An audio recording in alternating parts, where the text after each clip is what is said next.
Hi felters and welcome. In today's video we are going to be looking at the brand new book from Cindy Lou-Thompson, a masterclass in needle felting endangered species. It's her third book out, and Hubble and Hattie, the publishers, kindly gifted it to me a couple of weeks ago.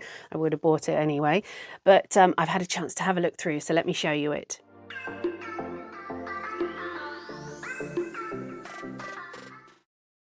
So this is the third book in her series. The first one she did was needle felting dogs, and then we had needle felting wildlife. I will mention these at the end, and I have reviewed them on my channel already.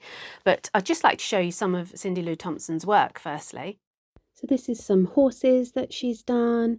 If you go to her website, Chickting Creations, she's got lots and lots of dogs on there and lots of different sort of breeds of dogs. So I thought I'd just show you a few. Look at that King Charles Cavalier, isn't he absolutely gorgeous? I think it's all in the eyes sometimes. They just look so beautiful. Obviously, there's everything else around them, but when the eyes are that good too. And this is some happy customers. And if there wasn't a size difference with these dogs, I wouldn't know which one's which half the time, so they're absolutely beautiful. So a really lovely selection of work from her on Chickting Creations on her website. So let's have a look through. The animals covered in this are the snow leopard, which is absolutely gorgeous, the Przewalski's horse, the painted dog, and the secretary bird. She does say at the beginning of the book, make sure you read the whole book through before you start a project, because she has chapters towards the end that apply to each animal, such as how to prepare and blend merino wool, fur attachment, things like that, which is the same in her other books. As always, there's an excellent tools and equipment section, probably the most thorough tools and equipment section I have ever seen in any book. So just going through the tools and equipment, as I have said, I will show you some of the book, not all of it.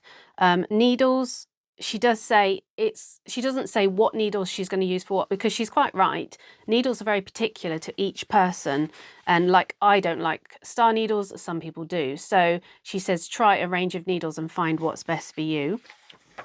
The same with needle holders, that also applies. The wire that she uses is a coated wire, so that's interesting. She's got 4 pairs of scissors here.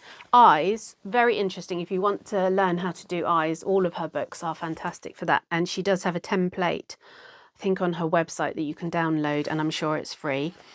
Colouring the wool, types of clays, really extensive types of glues. And then she goes into wools. The only thing I have to say is she calls carded wool core wool. And I have heard people do that, as in, normally I call core wool a cheaper wool that you use on the inside of a project, but some people call wool that's not processed that much core wool. So when she says core wool throughout here, it means carded wool. And the good thing about Cindy is that she lists every single colour she uses at World of Wool. It is like giving away all the secrets. I do have to say, and she says it too, these books are not for beginners. If you've never handled wire armature and building up the shape of an animal, this is a book for you to have and to sort of look at and learn from, but not to begin with. There's tons of videos out there. I've got videos on how to do wire armature, but there's a level of needle felting that is assumed in this book, that you are able to do some wire armature and to build up the body. However, saying that, the measurements are there for all the wire armature for each of the animals. So let's go towards the snow leopard, because I just think the snow leopard's amazing. So first up, I'm just going to show you a picture of the snow leopard without giving away all of the colours of the wools, hopefully. Now, I would have led with a massive picture of the snow leopard on the front cover personally, because I just think it's gorgeous. So she uses wools from World of Wool and Adelaide Walker on that one. She puts all the wire sizes you need, all the equipment. So like, it's really extensive going through it all. And yeah, you download the snow leopard eyes of Chickting Creations, and she gives you a password for that as well. So she gives you all the measurements for the wire armature, which is great, in quite good detail. And then she shows you how the wool looks once it's wrapped. So she doesn't go through each individual process of wrapping each leg and each tail. So that's where we've got the assumed level of ability here, which she talks about in the beginning. She goes into the face of the snow leopard. And I I do think she goes into the face of the snow leopard quite quickly. I wish there was a little bit more detail. I have to say, needle felting dogs, the Chihuahua in there, very good detail on the face. So she does cover it really, really well in other books, but there are a lot of photos, and I definitely like looking at a photo and then I can sort of work out how to have shaped the head, the eyes, the nose, the mouth and things like that. So we've got using your own judgment, add core wool to build up the body shape. But we do have photos from above and from the side. Just to show you the face, in this photo here, it's quite simple. And then we turn the page and it's sort of jumped to this. And she does talk through the eyes and some of the measurements of the face. But you're really going to have to look at the photos as to how to build up the face yourself. She also talks about doing the pads underneath the feet, even though nobody's going to see them. Now, getting on to the techniques of wool and doing the colouring, there are several different ways to do this, and that's what I find so fascinating and so kind of her to share all these techniques and ways in which you trim the wool. And the only way you're going to get a good idea is by reading the book thoroughly yourself. So let me just show you a couple of pictures. Here we've got the wool uncoloured, and then we've got different ways of colouring it. Then she goes on to ears. I find ears, you know, they're quite straightforward, but it's quite hard to sort of get the inside furry bit and the outside furry edges and to get them nice and thin. And then she does the base. Well, she goes on to the head and does the base. And then we talk about ways in which to set the fur in place. I won't say any more because I think that's down to her to go through it. But yeah, look at that snow leopard. I mean, absolute. It's when you see it like this and you see it explained, you think, yeah, I can do that. I'll give it a go. And I'd really love to. So next up is the Przewalski's horse. Let me just show you that there. And you can apply this, apart from the ears are slightly larger than a normal horse, you can apply this shape to any horse, which I know will be really popular with a lot of people. So again, all of the wools, World of Wool, yeah, World of Wing and Wool for one of them. So they're UK suppliers. And then all the tools, and then she goes through, like I said, building up the body, building up the armature and the body. And it's something you can look at the pictures really, really closely. But she's not going to go into detail of how to exactly create each area of the horse, but you're going to have to look at the pictures. Then she goes through the colours. She does the head separately. Again, I do think it's quite hard to just, if you haven't felted a horse before, to do a horse head without having practiced it and carefully examined it. So I would say you might have to practice the head several times because she doesn't go into huge detail over how to do the nostrils, how to do the mouth, how to do the nose bit, how to do the eyelid or the socket, but the pictures are really good. So that's the horse head. That's the horse head, not quite all done, but getting there. Then next up we go through the eyes and the best bit, the hooves.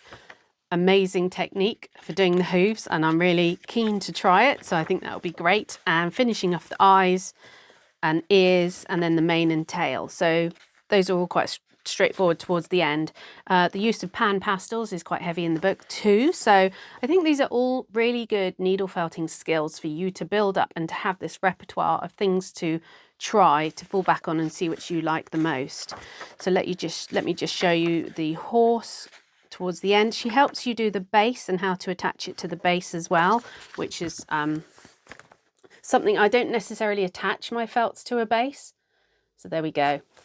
Next up is the painted dog, which is just there.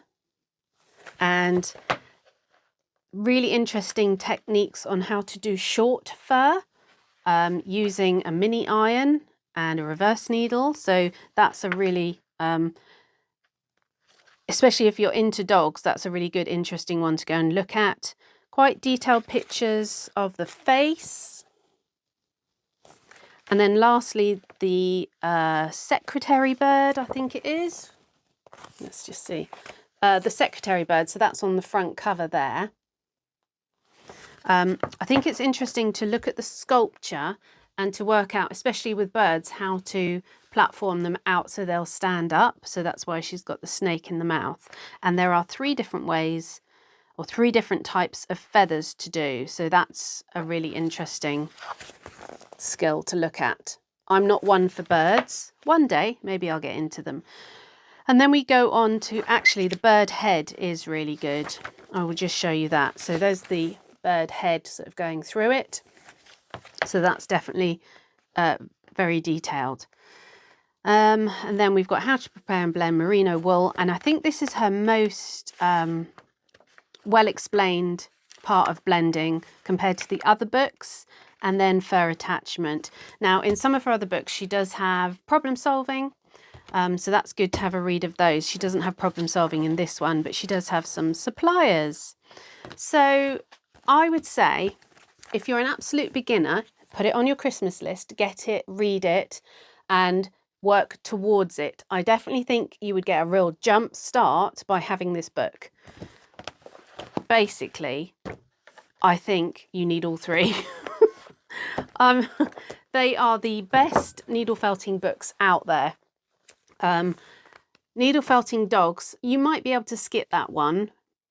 There's 4 different types of dogs in there, but there's really good ways of using different types of wool and things like that. So I do think this is a really good one to have.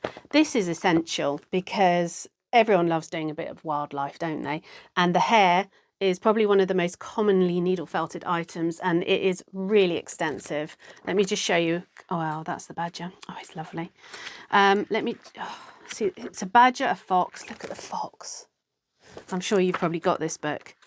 But the hair, I think, is really quite extensive, going through the armature, how to build it up, how to build up the head and the eyes.